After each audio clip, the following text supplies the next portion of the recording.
আপনি অপরের সহানুভূতিশীল হবেন এবং তার প্রতি তার এই সহানুভূতি করাটা, তাকে সহযোগিতা করাটা, তার দিকে খেয়াল রাখাটাই হচ্ছে আপনার দায়িত্ব।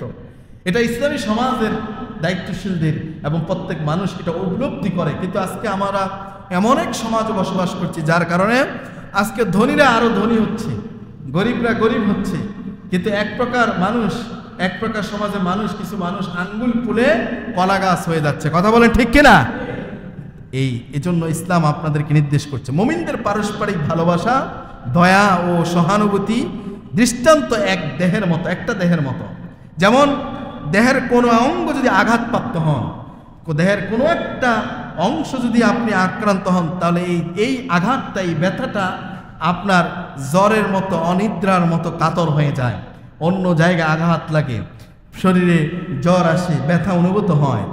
শত্রু সমাজের আরেক ভাই যদি কষ্টে থাকে, সে যদি না খেয়ে থাকে, তার কষ্ট, তার দুঃখ, দুর্দশা আপনি একজন মুসলিম হিসেবে মুসলমান সমাজে আপনার কাছেও ব্যথা অনুভূত হওয়া দরকার। আপনি মুসলমান ভাই হিসেবে আপনার শরীরে সেই ব্যথা আপনার অনুভূতি হওয়া দরকার, কিন্তু সেটা হচ্ছে না।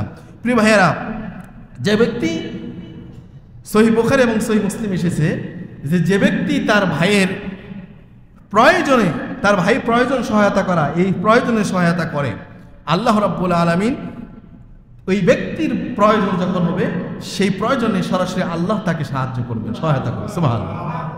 আর যে মুসলিমের এক মুসলমান আরেক মুসলমানের দুঃখ লাঘব করে, আল্লাহ পাক কিয়ামতের দিন এ মুসলমান ভাই যে তার মুসলমান ভাইকে দুঃখ লাঘব করলো, আল্লাহ পাক নিজে কিয়ামতের দিন সেই মুসলিম এই বান্দাটির দুঃখ, সেই অসহায়ত্ব, সেদিন যে সে অসহায়ত্বটা, সে দুঃখটা লাঘব করে দিবেন। সুবহানাল্লাহ।